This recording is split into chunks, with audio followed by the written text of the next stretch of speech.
just kind of struggle with life, you have a lot of resistance, well, you're not alone. There's so many people that experience that on a daily basis.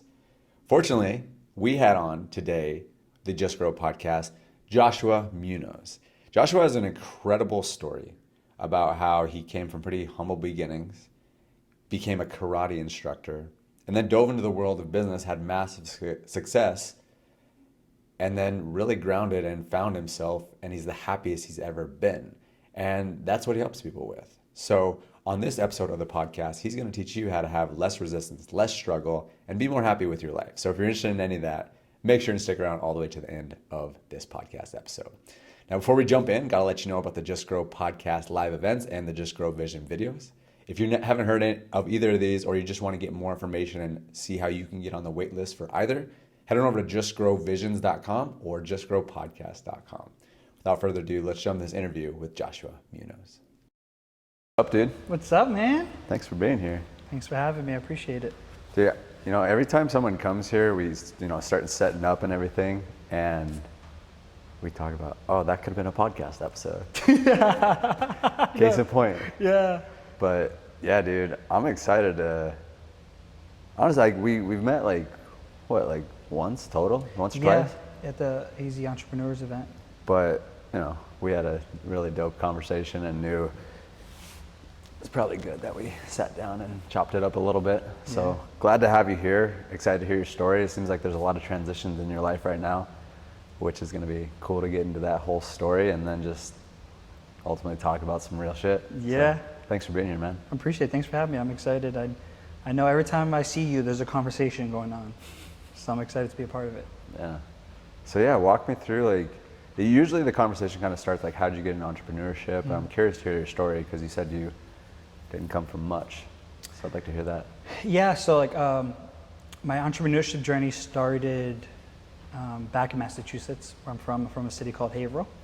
And, I was out of high school, doing community college, because, 2008, 2009, when the recession hit, my mom couldn't put a name on another loan because she already did it for my brother.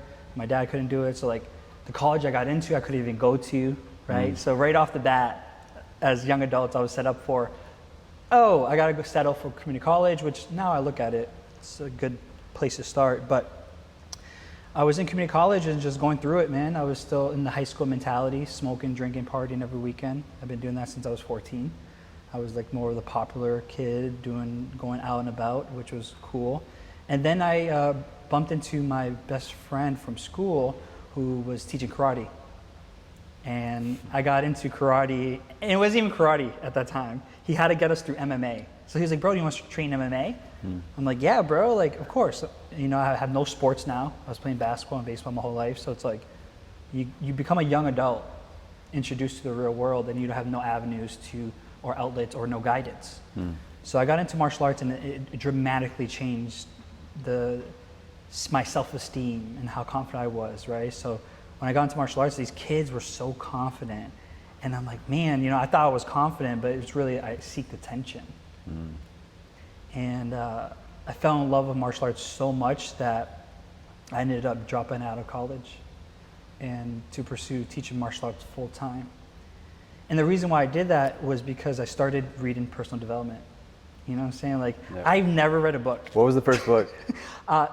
First book, which was super, I think it was advanced for where I was. Yeah. But it's a great book. It's 7 Habits of Highly Effective People by Stephen Covey. Yeah. And it was so high level that I just skimmed through it, and I understood the concepts, but it was more the habit that I was developing and seeking out the information. And then that was a huge turning point. So I started realizing, wow, there's books and people who are willing to teach me how to get rich. And that was my focus, right? Getting rich, right? It's coming out of 08, 09, my mom was losing her house because my parents got divorced. My mom was losing her house because of foreclosure. So it was a time where it's I see my family work the whole life. And we ended up moving to a nice house. We were living in a nice house. I was like, this is awesome. My mom just wanted me and my brother to have our own room and closets. Okay. And through her love and her way of loving, she, sacrificed a lot to do that. So, for me, getting out of high school and reading a book saying I could be rich and whatever I want, I was like, give me more. Take some more of that. Lay it on me. Yeah. And then me and my best friend, Sensei, started teaching. Sensei? Sensei. That was his name? Yeah, I still call him a Sensei, yeah. Okay. He's known on, he's a big YouTuber, known as Phase Sensei. And he is, I still call him Sensei, because it's just a respect thing. It's a dope name. Yeah, his real name is Isaiah, but I like Sensei. Sensei's always, he's known as Sensei, so he's always will be Sensei for me, and it's always yes sir, no sir, just because that's like the culture in martial arts. Yeah. And then me and him just committed to teaching martial arts and impacting students. And it really stemmed from one of our friends committing suicide in high school. Shit. And it was odd to us because it wasn't like he was bullied, because it wasn't a bullying issue. It was a self-esteem issue. So we started doing like a foundation called Raise Up, Don't Tear Down, which is, it's not end bullying, it's ending the epidemic of low self-esteem and low self-worth, right? Where do you think that comes from? That comes from the programming, for sure. People call it the matrix programming, right? We as humans, and especially so working with kids, it was super obvious to observe patterns, right? And kids are more playful than adults. Sure. So it's easier to work with my little dragons, 3 to 6 year olds, because they're playful, you know? And then I realized that we are clean slates. When we come into this physical world, we are clean slates. And everything that is ran through our subconscious is a learned behavior. So actually when the seed hits the egg, we're already downloading intelligence from around what's around us, energetically, right? Yeah. So energetically, we're already taking on things, and so a lot of what we're dealing with when it comes to low self-esteem is not even our own shit. Ain't that some shit, right? That's what crazy. we're dealing with is not even ours. What is ours? Right? So I think that's where it comes from, is the low self-esteem. So me and him were just passionate working with kids, and it was we're really on top of the world, and we went to, we were 19, and, we were big fans of Tony Robbins at that time, the OG. The OG. Yeah, and he had an event, and he wasn't coming to the Northeast for like 18 months, but he had an event in 2 months. So me and Sensei were like, bro, like we should try to do it. But we're starting now 19, like we didn't. Sensei's 19 at the time too? Me and Sensei, yeah, we're best friends, so like the same age. Okay. And bro, we were like, all right, we got to figure it out.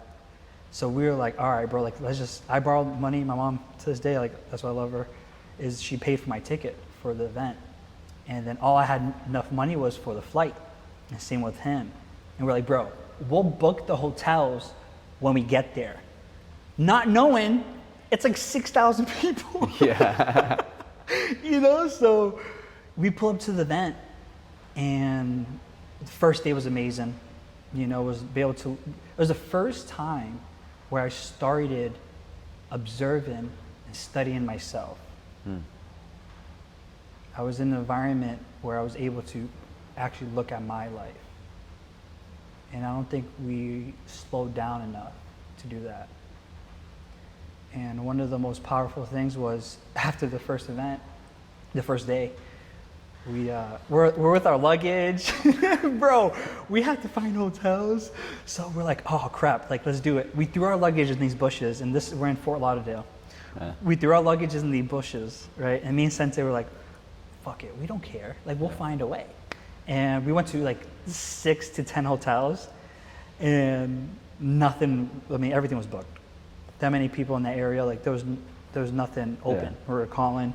So we're like, what would Tony Robbins do? He would play full out and enjoy the process. And we ended up sleeping outside. Yeah. Yeah, it was dope. One night we trained all night. The other night we walked 2 hours to a beach, fell asleep on these chairs, woke up. We were the first ones at the event. So 6 a.m. the convention center opens. We will sneak in, fall asleep until 9. First ones at the door. We wake up, just mad people everywhere. So it was cool. And then the last day we met someone who allowed us to come back to the hotel. Nice. And she drove us, and it was cool. But the whole purpose of that story was that, like, you know, it's enjoying the journey, right? You know, here we are, just ambitious and eager to learn information. And we were learning not for ourselves. We were learning to, like, we're going to really take this and bring this back to our students to help them out, you know? So after that event, I just became addicted to personal development. Well, there's a few things that I wanted to pull. I wanted to let you get through that story, but there was a few questions popping up as you were explaining it. I think there's something really to be said about where you're just like, fuck it, we're going to do this. Mm-hmm. And you throw your luggage in the bushes and you said, we'll figure it out. And I think that right there is like true confidence and true belief in yourself. And that's kind of like a vibe I've been on, as I mentioned to you before we got on, is like, what really is belief and what is believing in yourself? Aside from all the achievements and the doing and the, you know, businesses, the pod, whatever it is, there's like that internal conviction in yourself. And really, I think that's where it comes from, is that trust, belief. Because you knew that moving forward, and you'll figure it out. I think that's what true confidence is. Yeah. So my question is, where does that come from for you? True confidence comes from understanding who you really are. And who you are is based off two questions I ask people. Who are you beyond your wounds? And then who are you beyond the stories you're connected to?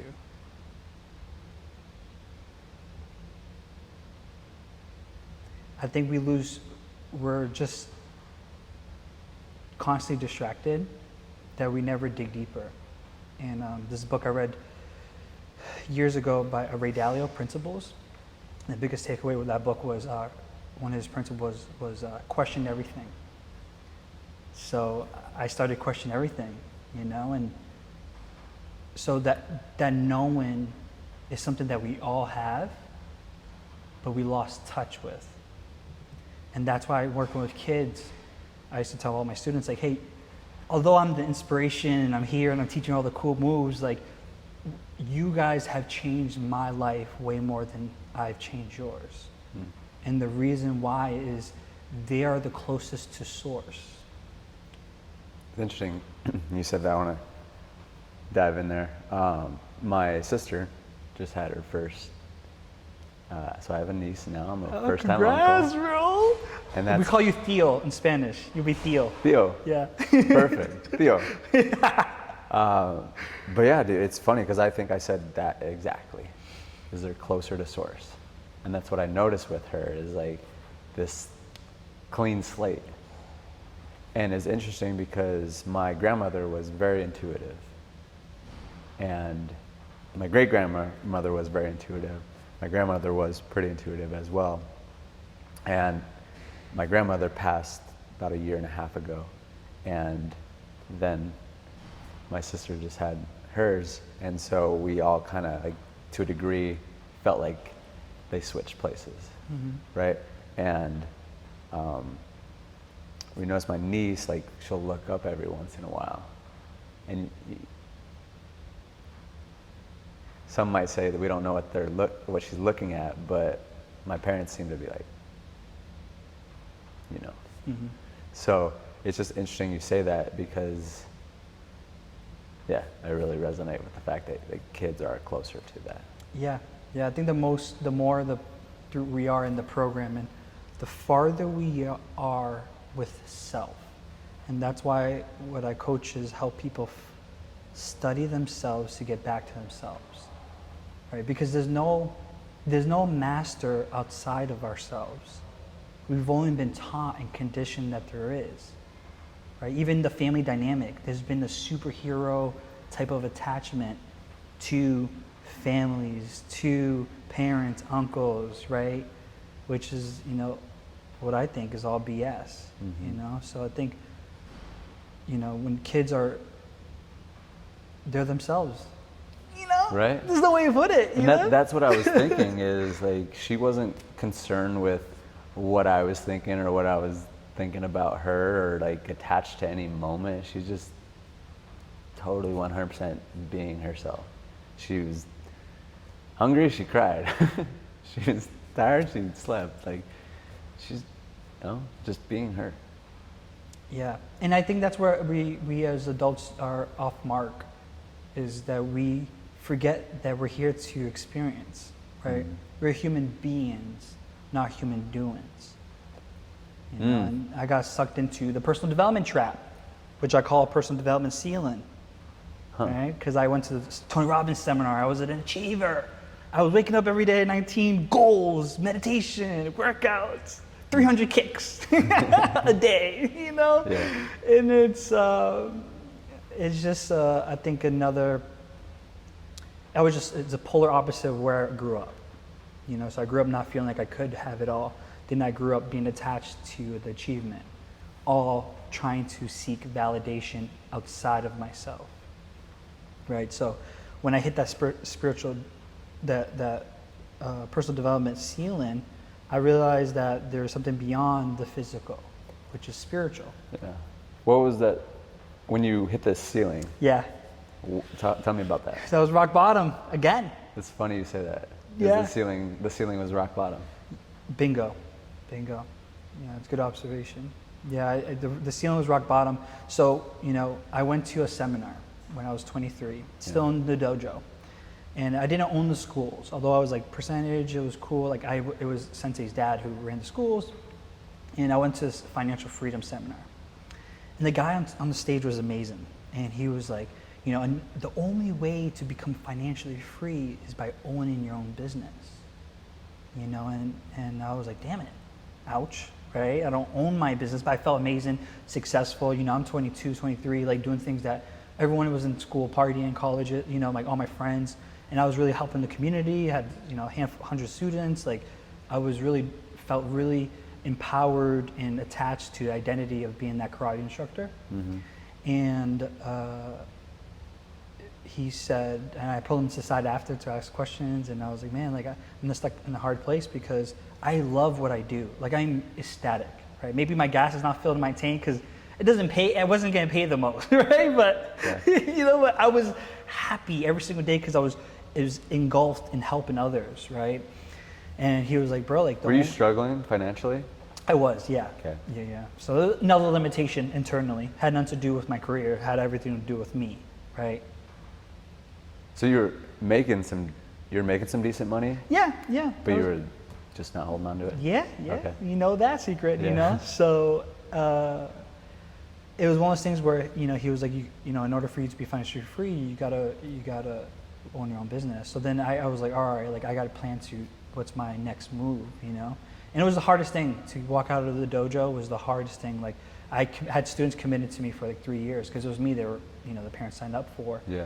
And I was there working with students for 6 years, and it was hard for me to let go. So here I was at 25 years old, where I stepped away from the dojo, which was very difficult. It took a year of me working part-time to still let go of it. And even to this day, the kid running it was a student that I enrolled when he was 8. Wow. Isn't that crazy? Oh my gosh. Yeah, he was like 8 or 9. His whole family enrolled, and he's running the dojo. I was just talking to him. Wow. And it's so cool seeing him run it. And but it was so hard because I left that and I was trying to do this network marketing business. The gateway drug into entrepreneurship. Yeah, bro. And I was like, they need someone motivated, inspired, knows how to sell and run a business. Like I was already doing that in the karate school. I was like, this is going to be a breeze, right? And then that didn't pick up as fast as I wanted to. Yeah. And then I had to do something I didn't want to do, which was get a corporate job. And then that corporate job was just, even in that interview, the guy was like, oh, what do you see yourself in 5 years? I was like, financially free, working for myself. Like I was so tapped in to my goal, but my approach, I was never stuck to the approach, right? I always had my vision, but I wasn't attached to how it gets delivered. And worked that job, gained 40 pounds in 2 months. Wow. Bro. Like I was so drained, and it was so weird. Like I was at a point where I was like so physically drained, and I was still reading the books and still doing those things, right? And I think life tends to humble us in the most divine ways that we don't necessarily want, but we need, right? And if it doesn't go that way, you would never listen. Right? And that, one of my favorite quotes is, life will either tickle you with a feather or sledge you with a hammer, depending on how open you are in receiving its lesson. You know, so I was like, that hits. Because, sorry to cut you off, no, but yeah. Last night I was talking with somebody, and I think it was even the conversation earlier this week too, is that, you know, whatever you want to call it, universe, God, I think that gives you little taps on the shoulder saying, hey, here, like, go this way, do this. But if you're like, no, I'm good, like, no, like, okay, well, these little taps are gonna turn into a shove, right? And that's what I've experienced in my life. I dismissed the nudges and then got the shove a few times. Yeah, that's why they say the devil's in the details. What do you mean by that? It's the small things. It's what I always tell my clients this. What you can't see is way more powerful than what you can see. Right? You can't see your soul, but you can feel it. Felt that, right? Yeah. It's a feeling. Life's a feeling process. So I think it is beautiful when we're able to. That's why I believe we're just so distracted, right? And that experience led me to step into, oh wow, this personal development stuff, I'm hitting the physical and hitting the mental, but it was missing the spiritual. And what I define spirituality is not religion's not who you do, it's the relationship you have with self. I was ignoring. That's spirituality. It's the For me, relationship with self. Yeah, there's no other way to do it, right? Like, how do you express you is through yourself, right? Mm-hmm. You know, and that's where I was distracted, you know, especially living in Sedona, being part of, 2018, I was preaching ayahuasca ceremonies. Like, I was in it. I was doing all shrooms. I did it all, right? And I have been clear conscious since it. And there's no judgment if you still do it. It's beautiful tools. But after going through it all, I realized it all just circles back to you. So it's just a tool to allow you to have communications with yourself that you're not willing to do because you're distracted. And it's not your fault. Those are the programs, right? One of my favorite artists, he has a rap line. I'm not the best rapper, so I'm gonna do my best, right? Okay. He goes, I used to pay attention, I used to think that shit was more important because it's in the news, more propaganda, everybody want to answer, got people living like the happiness is held for ransom.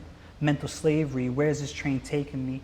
Caught up in the matrix, the demons are playing major leagues. People in denial, and justice is something make-believe.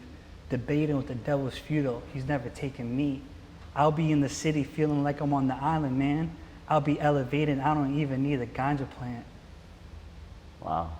Who's that? J. Cole? Quote of the Friend. Oh, okay. Yeah. He's got a track called Sedona, right? That's how I manifested living in Sedona by listening to that song over and over again. Wow. I saw him perform in 2018. He performed down the street when he was small, coming up in 2018. Wow. It was dope. I was so happy. He came into the Quote of the Friend, like music for me, where I come from, like music is everything. So like, it really allows me, I resonate with a lot of his journey because it was a lot of self-reflection that I was doing in my life at that moment, you know? Yeah. So music's powerful. Yeah, it really is a powerful, it's vibration, right? Vibration's powerful.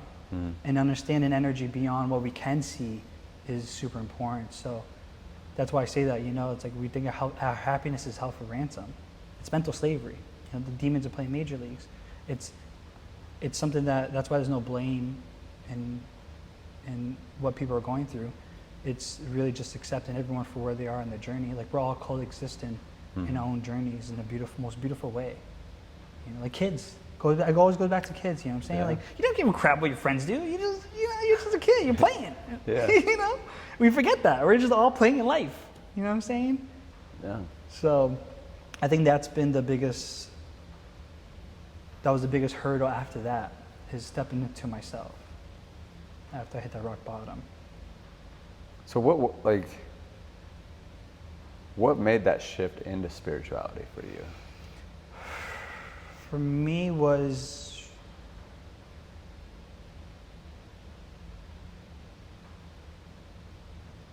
step it into entrepreneurship. You know, I think entrepreneurship and owning business is a spiritual journey. And the reason why is when I got out of that corporate job, I went to like this real estate. I thought I was gonna be a real estate agent. And then that didn't work out, and I failed my test, right? And then I was just like, man, I don't know what to do. And then Ty Lopez came out of nowhere. You know what I'm saying? He was like, I'm teaching people how to run their own marketing business, to work from wherever they want. They just gotta be able to understand business, marketing. And for me, I did a lot on social media because of the karate school. I used Facebook and Instagram a lot back in 2012. So I was like, all right, dope. Like, I could easily do this. And I had no money because the job I had put me on commissions only. And I didn't even have enough gas to go to work. And I was like, you're gonna put me on commissions only? I can't even drive to work. There's no gas. And one of my homies who was the manager there, like, he gave me $50 because he was like, bro, I know you need it, like, let me know. And then I made one of my checks, it was like $1,500, and that was how much it was for the Ty Lopez program. And I remember that day getting paid $1,500, being behind I didn't know you could go over on credit cards. I was over a limit on credit cards. I thought I like stopped. No, it stopped spending, but the interest still builds. So I was like, damn, I was over credit card limit. My car insurance was expired because after 3 months in Massachusetts, like, they expire you and you get pulled over, it gets towed. So I was like, that's where I was. Made $1,500, and then that same day, I invested all that $1,500 back to invest and buy this program. Because I was like, I'm gonna just fucking figure it out because there's no way I can keep doing what I'm doing right now, you know? And that day I have a picture, I still have it saved. I had 2 hot dogs with bread and ranch. There was no ketchup at the office. I literally had ranch, hot dog, 2 breads, and I was like, when you make $1,500 and then you reinvest it all in the same day, and I put hashtag Elon Musk flow. Because Elon Musk, you know, took all his money and put it in other ventures. And, you know, 4 weeks later, I started my marketing agency called Grow Now. So, and my laptop died, started a marketing agency. So I spent 30 days in December 2016 in Haverhill Public Library. Every day, just watching the videos and doing it. And then since then, we've been doing 6 figures every year since then, and multiple 6 figures since I partnered up with Derek. So it's just that journey is what got me to spirituality, because I had no one else to blame now except myself. And I think the first step to understanding yourself is taking radical responsibility of your life. We are the creators of our lives, right? We just been subconscious majority of our lives, you know? We're not conscious about it. We're only conscious with the things we want to be about it. I'll take credit for the things that make me feel good. What's the quote? It's like, it's something about everyone's responsible for their life, only the successful ones are the ones or a Nightingale. That admit it. Something like that, You know what I'm saying? So like, radical responsibility is looking at your life and taking full responsibility of everything. I took full responsibility of everything. Even experiences that wasn't even my fault, because I did attract that experience, and that's a misconception, right? And I think that comes from the victim/victimizer programming. I was a victim my whole life. I was just good at things, not great at things, right? I was always a victim in my own life, in my own head, right? So teaching hundreds of kids and students, adults, teenagers, I realized it wasn't self-defense they needed physically. It was their daily battles they had to win. A majority of people are enslaved to their own mind. What do you mean by that? That they're in their own way, right? They've lost connection with themselves, right? Of who they are, because they're doing things that's not in their soul. Right? In soul, I break down soul as spirit of unconditional love. Spirit of unconditional love. That's good. Yeah, and if it's not unconditional love, then why are you doing it? And then some things are unconditional love because they just are, you know? It's one of those things where I think a lot of times we don't even know why we're doing things. If it doesn't bring you peace, I don't do it in any area of my life. Business, relationships, these are the only conversations I have. Podcast on or off. Mm-hmm. I don't have low-level conversations. When you say, so here's a question. Mm-hmm. You say, if it doesn't bring you peace, you don't do it. Bingo. What about when you're starting a business and you're in that building phase Mm-hmm. where it can be like chaotic, a lot of late nights, early mornings? Yeah, and here's the thing. People confuse the definition of peace. Peace comes from the feeling of being calm because you know it's all going to work out. Like if I said all of your life is going to work out exactly how, not even exactly how you want it, but it's going to work out better than expected, how would you walk around? Right? So the thing is, people, when especially entrepreneurs, and I see this with love because I was there. We get into a trap because we think we got to do certain things in order to bring in certain things, right? And that's coming from a place that they don't believe that it's coming. What peace means is that if you're going to build a business and you're going to achieve what you're going to achieve, then why are you worried about it, right? Because you're attached to the outcome. Let go of the attachment and focus on playing. This is why we got to exit the competitive plane and go into the creative plane. Because a lot of people think, well, it's not peaceful. I'm not saying that. But you're attached to an outcome. I wake up and I create every day. Every day's a blank canvas. You don't ask a kid, what do you want to do? Like what do you want to do today? I want to go outside and play. Like I want to do snacks. Like every day for them is a new day. Mm-hmm. We, as we get older, attach to things, places, people, and experiences. And then that's where the hustle stress comes from. Right? So when you start in a business, if you're like, I'm starting, do I know how I'm going to build everything? Nope, I just build it. I just wake up every day and just do shit. If I want to take a nap, I'll take a nap. If I don't want to take a nap, I don't want to take a nap. We can always be doing something as entrepreneurs. Yeah. And here's the thing, it's a misconception thing that you got to do more to receive more. It's not true. That means you're actually not even allowing magic to happen. I'm not attached to the outcome. I'm not attached to anything. I'm not even attached to my, like, we're not even forever. The only thing that's forever is our spirit. Right? Mm-hmm. I don't know what my last day is. You think I'm going to be focused and worried about my not hitting? And that's the thing. You're attached to making $1 million a year. You're attached to running a 6-figure business. Like, you realize it's not even the money you make, it's the money you keep, right? First of all, right? Like, I know a lot of rich people are broke, you know? And then it's like, well, if it's not bringing you peace, then why are you doing it, you know? So like, we force ourselves to do things that's not in our soul. It's just in our logical brain. That's what I thought. I was like, 6 employees. Yeah. The month I had the most employees, I was eating tuna. My employees were making more than me. This was 2018, you know? So it's like, there's 2 things in life.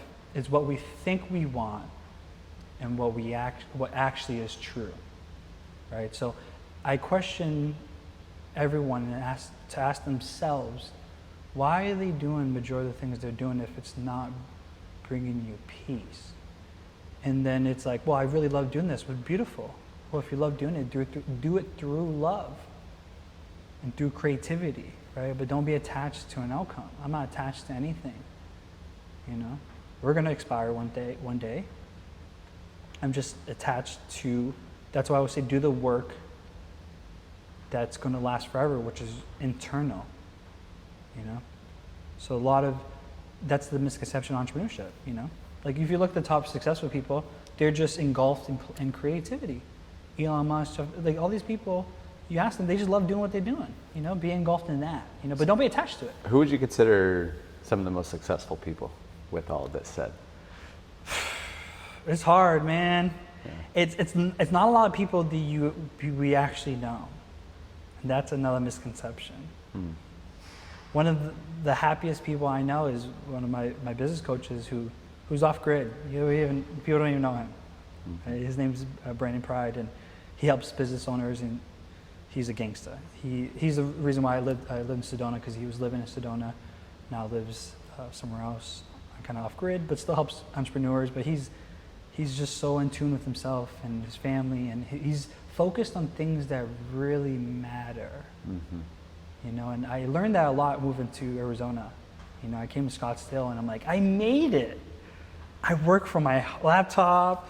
I was going to dope parties, dope networking events, meeting athletes, celebrities. I'm like, girls, you know, partying. And I'm like, this is it. I made it.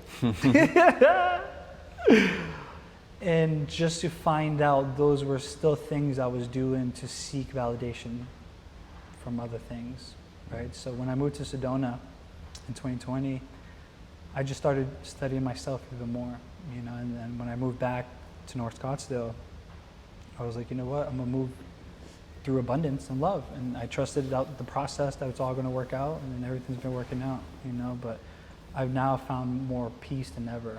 And for me, peace is like being really content and excited with your spirit, right? So because of that, I barely go out anymore.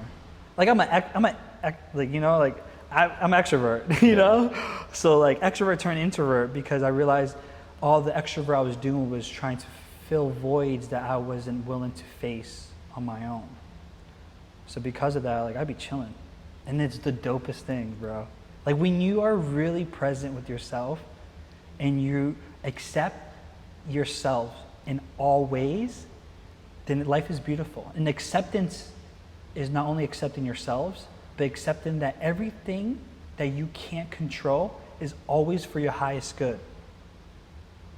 Walk around with that affirmation. Say it again. Everything that you can't control, believe that it's always for your highest good.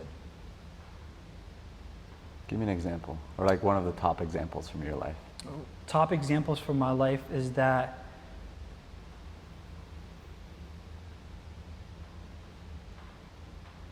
perfect example, when I moved back from Sedona, I was getting out of Sedona because my lease was up, and I was leaving an ex-relationship there. So I was like, all right, I'm gonna just come back.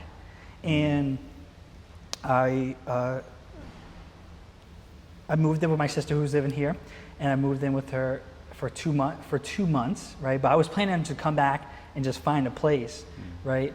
And I searched I was like, all right, North Scottsdale is where I want to live, right? I'm coming from Sedona, which is like, all right, I want quiet. I already lived in South Scottsdale in this area, which was beautiful. But for me, my next chapter was North Scottsdale, and I toured like 9 places, bro. And I was like, they're not what I want, right? It was an energetic thing of like, I'm really accepting abundance, and it's not there yet. And all the apartments I was searching for did not work out or didn't have August 1st time to move in, you know? And this is the time I'm making the most money, sleeping with my sister, like, you know, in the same room, like on the side of the room with my sister. My clothes are everywhere. Everything's in storage, right? Taking calls outside in the summertime because my sister and her roommate work from home and I'm loud. So I'm like, I'm working, you know, outside every day for a month. And I'm like, don't worry, I'm gonna find a place. And then nothing worked out. Then you know what? I'm gonna keep trusting it.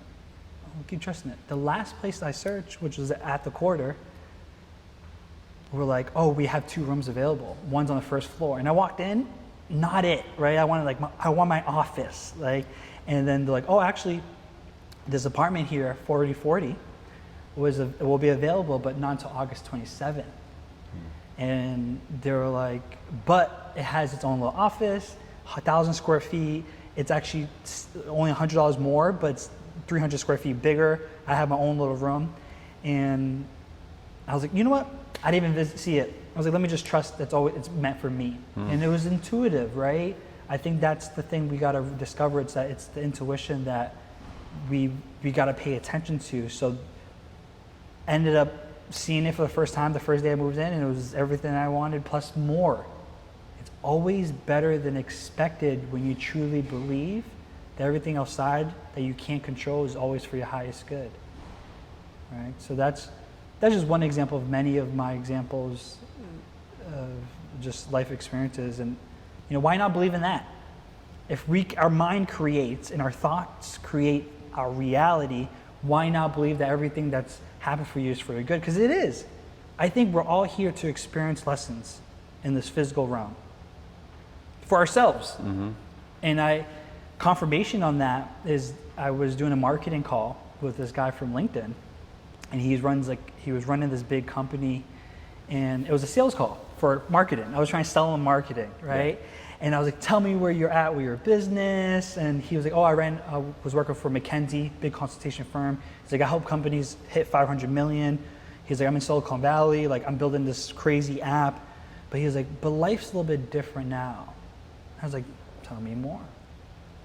And he was like, 3 months ago, I had a medical emergency that put me in coma, and I transitioned to the other side. And I came back. And he was like, I transitioned to the other side. And he goes, man, Josh, like you think I still want I used to want the Porsche. I used to want the mansion on the hills, the Beverly Hills. He was like, all of that doesn't matter because I really found out what truly matters beyond the physical. And I'm like, damn, he's going deep, I was like, not a marketing call. Not a marketing call, right? Not a marketing call, and he was like, one thing we have to realize is that after this physical realm and we transition, we don't take the cars, we don't take the things, we don't take even our partners or even our family members, right? He goes, all you have after you transition is the essence of who you are. So he's like, I don't care if you do a religion or if you do principles or rules. He's like, we just got to do what's right. And it's crazy to me that we're so stuck in our own pain, in our own trauma, that we can't even be a good person, or we can't even be honest with ourselves and others. So wild. We can't even have honest conversations with ourselves and other people. Like, think about that. We live with people that we love, so-called, right? And we can't even be honest. Well, it all starts with yourself, because if you're not being honest with yourself, then how are you going to be honest with people outside of yourself? Bingo. Yeah. So that's why I believe the best thing is being honest with yourself, And I think that's why I always say there's no master outside of ourselves. Everything we're searching for is within.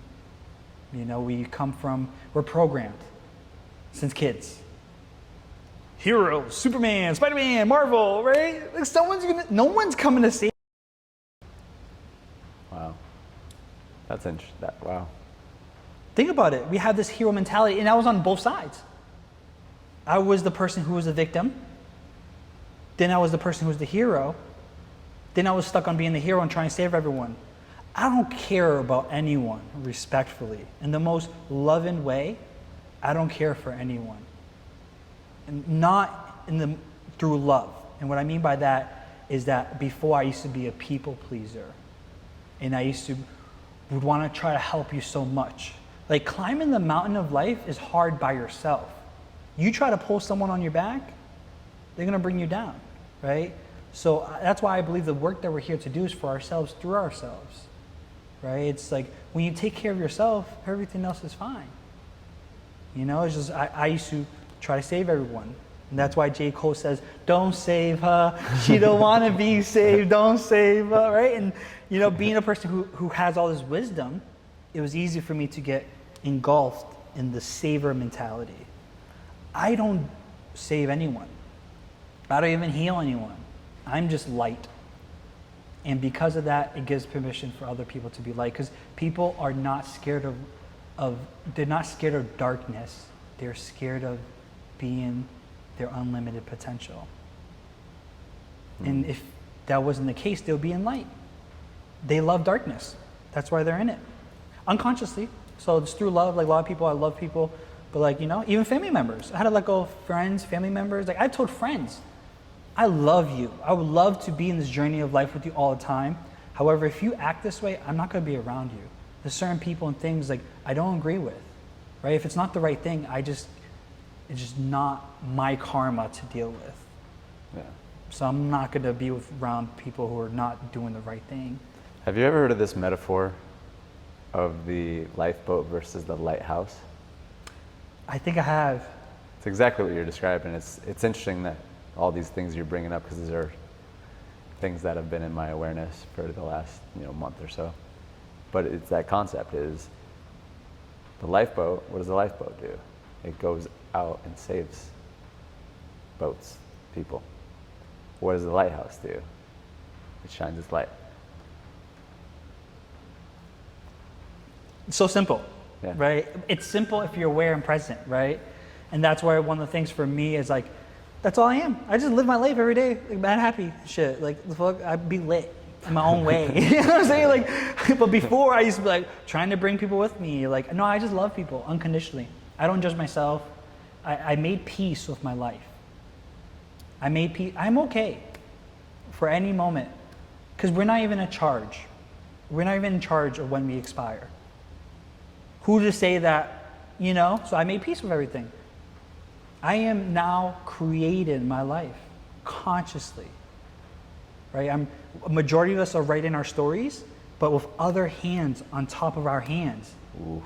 It's not even our own story, and it's sometimes generationally. So I had to go back and study generation. I studied my grandmother. We come from Dominican Republic. Like when I go to my grandma's house, it's super grounding because I'm like, damn, like for her, they just want a comado.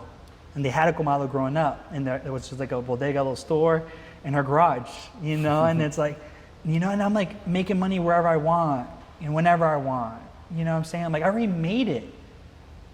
But like before I was stuck on, no, I didn't make it because I got to make $1 million a year and I have 20 employees and I go ego, right? We have to have a great relationship with our ego. You can't get rid of it because ego just means the definition of who you are. That's why my personal brand is I am Joshua Munoz, because it is a good relationship with I am, with me, because I know who I am beyond the physical. Okay, so I think this is a good question to start transitioning out. And then I have a couple other questions I usually end on. Yeah. I'm excited to hear your answer on this, because most people can't answer this question. Yeah. It really messes with them. Who are you?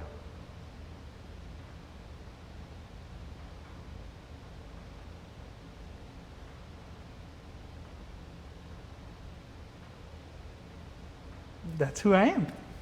You felt it. I am something that you can't even describe.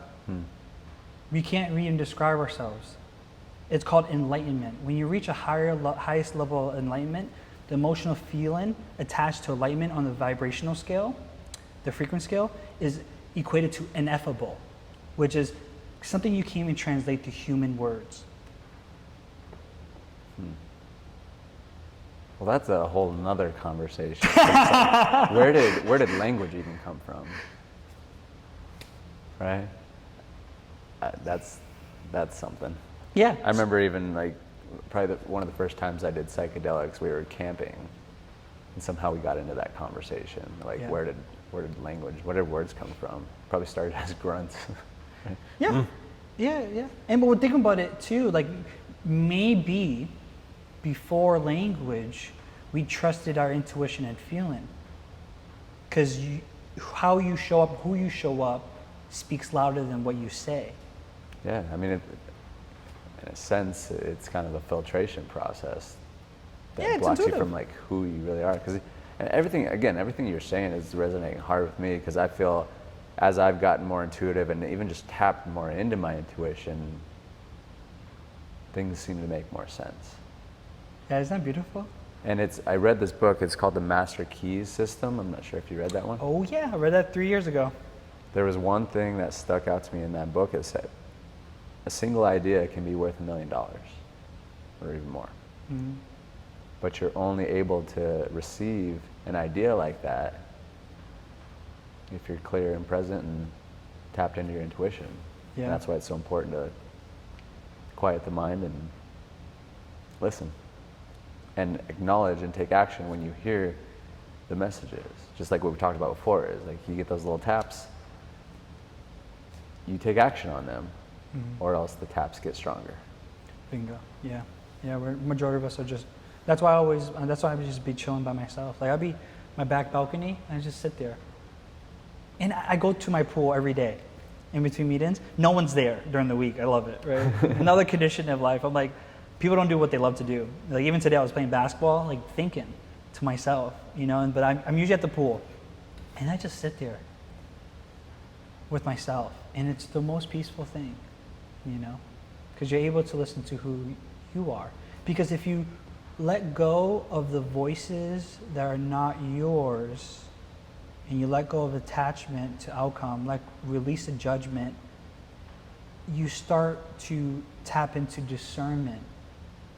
And when you discern and you're able to feel what's right or not right with you, and you let go of who you are not connected to by stories, and you let go of who you are beyond the wounds, they say you're able to hear God's voice. You know, and that's why for me, the past 6 months, you know, I used to have a daily relationship with weed, alcohol, you know, and for me, nothing's wrong with it. You know, I did it my whole life. I did enough for my whole life, right? Everything, ayahuasca ceremonies, like shrooms, I've done it all. And the past, you know, 8 to 10 months, just been sober Sally, and it's been the best thing ever. It's really a lot of the things that we think are reaching to higher levels of consciousness. We're actually frying the brain.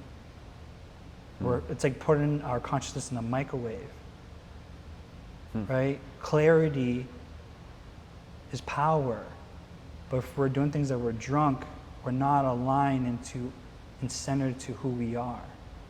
So for me, it was a hard pill to swallow because I was all getting all that, you know, and I had great alignment, great tools, great resources, right? And people are at different levels. But I mean, if you really want to go higher, let go of things. And it may not even be that. It may maybe letting go of people, or maybe letting go of experiences. I sold my car 2 years ago. I sold my BMW. I was so attached to BMW, you know, foreigns, because I never had it, you know, like that was my goal. I was visioning every day my Honda Civic that had no AC, and I was like, I'm gonna have a BMW, and I got it, right? But nothing changed, right? So then I practiced on letting that go, because I'm like, all right, I'm still attached to these things, you know, and even now it says I don't have a car, you know, it's just been beautiful, and just. You don't have a car? No, I'll be chilling. That's why I live in the quarter. I got everything around me.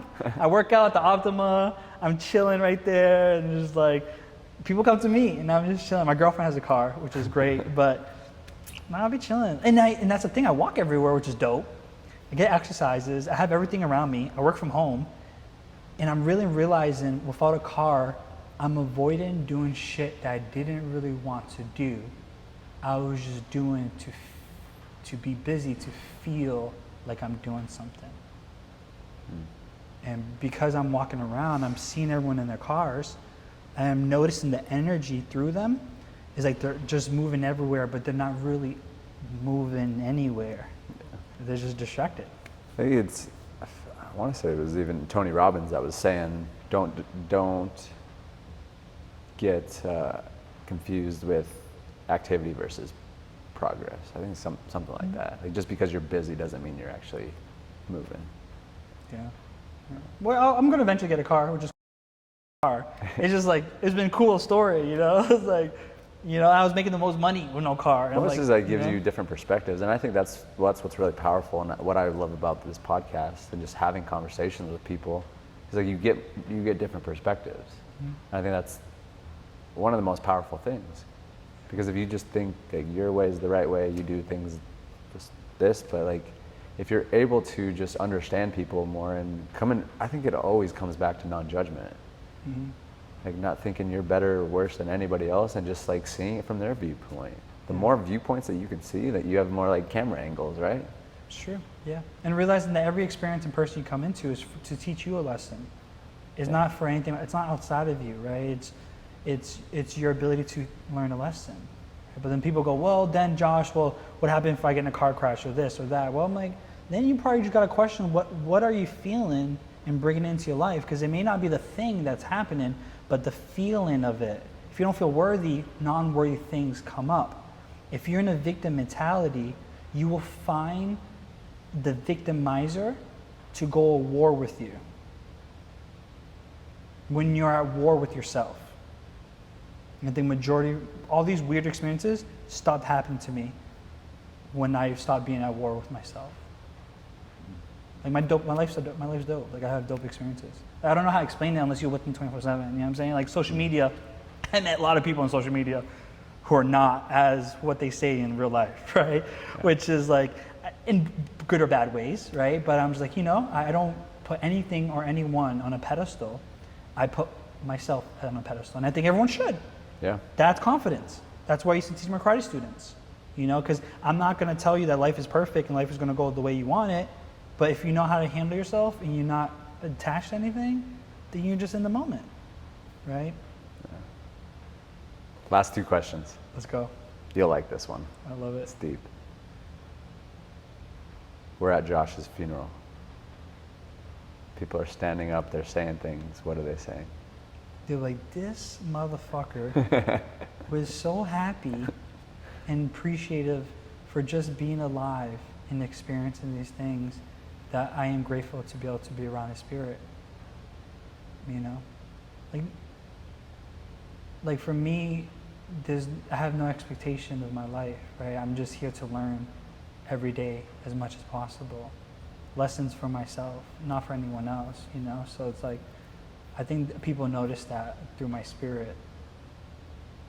I love that you said that you don't have expectations.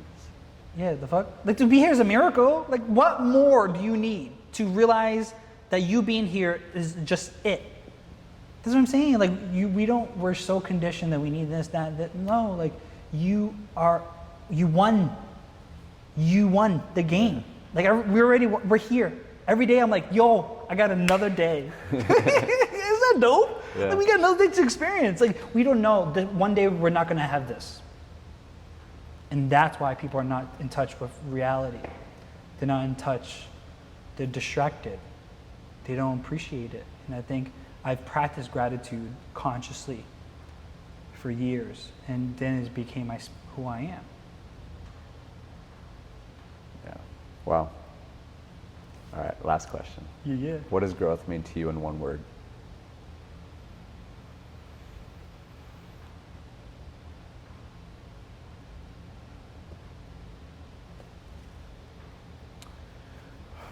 That's a good question. What does growth mean to me in one word?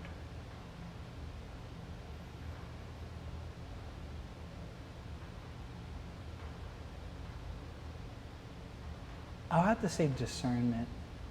Discernment. Haven't heard that one yet. Yeah. Why is that? The reason being is because we think we're in control.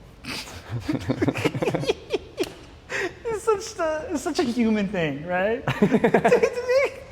Like, we think we're in control. Such a human. Like, we are so divinely guided, but we're so distracted that we can't even see the beauty and magic of life. And that doesn't come, that discernment, you have to be able to feel that, right? Mm-hmm. And like you said, if you understand how to feel, we're guided. We have an internal GPS that's leading us back to source. That's growth. Everything else is a distraction. We don't take anything with us. What the fuck? Literally, our soul leaves our physical body. They weigh it. Our soul leaves, and it weighs not that much, but it's so powerful because it's energetic and you can't see it. Our life is ran by Wi-Fi, things we can't see. But then we tend to forget our thoughts, our soul, who we are beyond the physical. That energetic field comes from you discerning that, and that's inner intelligence. There's no intelligence in emotions. Emotional intelligence is a 90s thing. people and humans are ready for higher levels of conversations. Intelligence comes from feeling. The majority of us are not even feeling. Yeah. That's growth. Shit. That was a good answer. Thank you, bro. That was a great conversation. Yeah, Thank you for being here, man. Appreciate you for having me, bro. Yeah. Where can people find you? You're just starting your coaching program. Do you want to share a little bit about that? Yeah. So I just launched. Well, I've been doing it for a while now, but I'm now launching it publicly. Called the Academy of Conscious Creation, where I'm helping just be a light and I'm just a mirror for people to tap into their own magic, to study themselves through self-reflection. I created the most simplest concepts, right? Because I've been through it all. Religion, spirituality, like all the crazy words, wearing all the malas, wearing all the crystals, you know, like I used to have crystal competition. I got all the crystals, like you can't mess with me because I'm guided the most, right? Which is another spiritual ego. So I just really help, I'm just holding space for people to step into their power. And so that's one-on-one coaching I do. I also do a vision board party, which I'm actually hosting tonight through Zoom. Yeah. Wow. At 5:30, I'm hosting through Zoom because I have a lot of East Coast peeps. So I'm doing a little bit early Arizona time. But vision board party is really dope because I'm teaching people how to build a conceptual vision board, which is no other vision board like the majority of people have done, because I used to do a realistic vision board where I had the exact car, the exact places I want to go, but it's all fragmented, right? However, what you want to bring into your life is not those things. That's an illusion. It's the feeling that's associated with the things. Now, if you had it all, have it all, what's that one frequency you want to bring down? That is what we build a vision board through abstract art, which is dope. And I'll show you mine after, which is cool. But vision board party is dope. That's probably like the easiest way to get kind of into like what I'm going to teach. And it's just one frequency, right? If you have it all, you're pure abundant, pure light, it's only one feeling. With everything, without everything. Because I'm not attached to anything, you know? So I'm just me. You can put me anywhere. That's, you know? Like, so that's probably the two best ways to, if you're interested in doing some self-work, I usually attract a lot of people who've already done a lot of spiritual work and kind of ready to reach a higher level of abundance internally. So that's what I have going on. And you can contact me through Instagram. I started a new Instagram, which is I am Joshua Munoz. Which has been even beautiful, letting go of my old Instagram. I got kind of like shadow banned a little bit on the Instagram page. I built, 11,000 followers, and it took me, I've been building this since 2016, and it's a really good page to go back my journey. My whole journey's there. Yeah. I never took off any pictures. Like you see, that's great. Everything, all the shifts and all the experiences I've experienced. But yeah, that's probably the best way to find me and want to get to closer relationship with yourself. Cool. Yeah. Well, yeah, I'll get all the links and we'll put them in the descriptions and show notes and all that kind of stuff. But thank you for being, man. Thank you for being, and thank you for being here. Appreciate you, man. Appreciate you. Thank you. Yeah. Gang, gang. Bro, that was lit. That was good. And it recorded. That's always a good. Alrighty, ladies and gentlemen, thank you so much for listening to that episode of the Just Grow podcast. Truly appreciate your time. Josh is an incredible human being, and I got so much value from that. Hopefully you did as well. If you have not checked out the Just Grow Vision videos or the Just Grow podcast live events, what are you doing? Of course. But if you do want to learn more information, go to justgrowpodcast.com or justgrowvisions.com. Appreciate you guys. Talk to you on the next one.